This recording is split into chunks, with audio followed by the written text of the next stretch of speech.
আজকে আমার আলোচনার বিষয় সহবাসে কোন ধরনের মেয়েরা সবথেকে বেশি সুখ দিতে পারে। রমজানুল মোবারক। আসসালামু আলাইকুম।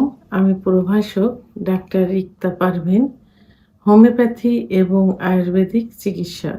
অনেক পুরুষের প্রশ্ন থাকে যে সহবাসে কোন ধরনের মেয়েরা সুখ দিতে পারে, বিশেষ করে যারা অবিবাহিত বিয়ে করতে চাচ্ছেন তাদের এই প্রশ্ন বেশি থেকে থাকে।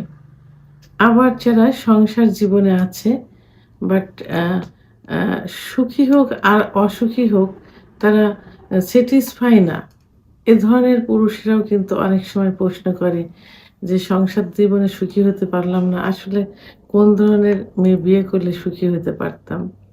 তো এ বিষয় নিয়ে আজকে আমি কিছু কথা বলবো। বিয়ে বিষয়টা কিন্তু সম্পূর্ণ আল্লাহ তাআলার হাতে।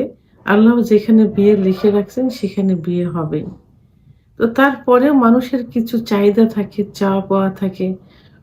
মানুষের কিছু পরিকল্পনা থাকে যে কোন ধরনের মেয়ে বিয়ে করলে সংসার জীবনে সুখী হতে পারবে, সংসারে উন্নতি হবে ইত্যাদি। চাহিদার তো আর শেষ নেই। কিন্তু সবকিছুই কিন্তু আল্লাহ তাআলার ইশারায় হয়ে থাকে। তো এখন যে প্রশ্ন সেটা হলো যে কোন ধরনের মেয়ে সুখ দিতে পারে? সাধারণত মেয়েদের সেক্স কিন্তু পুরুষের তুলনায় বেশি থাকে। কিন্তু লুকায়িত থাকে। আর এটা ছেলেদের দায়িত্ব সেই সেক্স উত্তেজনাকে ফুটিয়ে তোলা।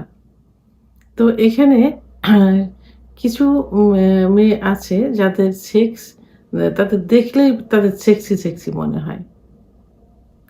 তো এখানে যাদের বডি স্ট্রাকচারটা অত্যন্ত আকর্ষণীয়। সাধারণত আ একদম মোটা না, একদম চিকন না, মাঝারি সাইজের যে মেয়েগুলো আছে তাদের বডি স্ট্রাকচারটা কিন্তু একটু আকর্ষণীয় হয়ে থাকে। আর যৌন মিলনে বাসায় যখন পুরুষ করে, বাসায় যখন তার পাশে স্ত্রী থাকে অথবা তার পার্টনার থাকে, তখন আ দেখার যে একটা সৌন্দর্য, দেখার যে একটা ফিলিংস, এই ফিলিংসটা যখন শরীরের ভিতরে অনুভূত হয়, তখন কিন্তু যৌন মিলনটাও রিল্যাক্সের হয়। কারণ যে জিনিস দেখতে সুন্দর সে জিনিসের সঙ্গে থাকাটাও কিন্তু অ মনের ভালো লাগার একটা বিষয়। তো চিকন মেয়ে সাধারণত মাঝারি সাইজের যে মেয়েগুলো থাকে তারা সহবাসে স্বামীকে অত্যন্ত সুখ দিতে পারে। অ্যা উম যারা একটু মোটা, একটু না মোটামুটি মোটা মেয়েরা কিন্তু সহবাসের সময় অনেক সময় একটু হাঁপিয়ে যায়, হাঁপসে যায় যেটাকে বলে। অর্থাৎ তারা লোড নিতে পারে না। তখন আ মা তাদের জন্য দীর্ঘ সময় সহবাসটা কষ্টের হয়ে যায়। তো অনেক স্বামীরা, অনেক মেয়েরা কিন্তু পজিশন চেঞ্জ করে সহবাস করতে পছন্দ করে। বিশেষ করে মেয়েরা পজিশন চেঞ্জ করে সহবাস পছন্দ করে, এক স্টাইলে সহবাস করতে চায় না। তো এই ভিত্তিতে যখন স্বামী বেডের উপর শায়িত থাকে, মেয়ে উপরে যখন সহবাসে লিপ্ত হয় স্বামীর সঙ্গে, তখন মাঝারি এ মেয়ে যারা একদম চিকন না, মোটা না, সেই মেয়েরা দীর্ঘ সময় সহবাসে লিপ্ত থাকতে পারে এবং আ খুব সুন্দরভাবে সহবাস চালিয়ে যেতে পারে। তাদের কোনো কষ্ট হয় না। কিন্তু সে তুলনায় যদি ভারী কোনো মেয়ে সহবাসে এই উপরের সহবাস করতে চায়, তারা কিন্তু সহজে খুব বেশি সময় থাকতে পারে না।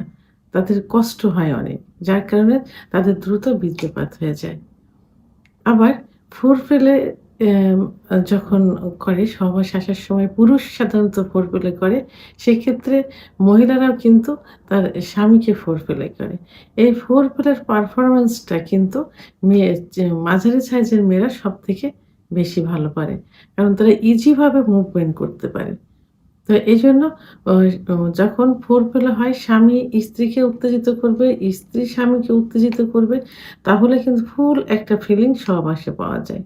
সেক্ষেত্রে মাঝারি সাইজের মেয়েরা ফোরপ্লেটা অত্যন্ত পারদর্শী হয়ে থাকে। তো এদিকে অ্যাম আ আরেকটা যে সহজ একটা বিষয় হলো যে মেয়েদের যে আকর্ষণের বিষয়টা থাকে।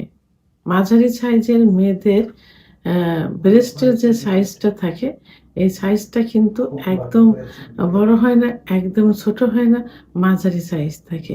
এই মাঝারি সাইজের আকর্ষণীয় ব্রেস্ট পুরুষদের কিন্তু সবথেকে বেশি ফিলিংস নিয়ে আসে, অর্থাৎ যৌন মিলনে বেশি আনন্দ দিয়ে থাকে।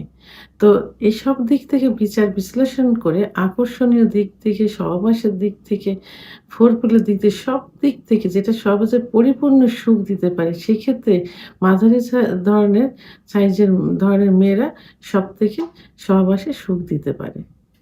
ভিডিওটি সম্পর্কে যদি কোনো মতামত থেকে থাকে অবশ্যই কমেন্টসের মাধ্যমে জানাবেন। আর ভিডিওটি ভালো লাগলে লাইক, কমেন্ট, সাবস্ক্রাইব করে আমার সঙ্গে থাকুন। আল্লাহ হাফেজ।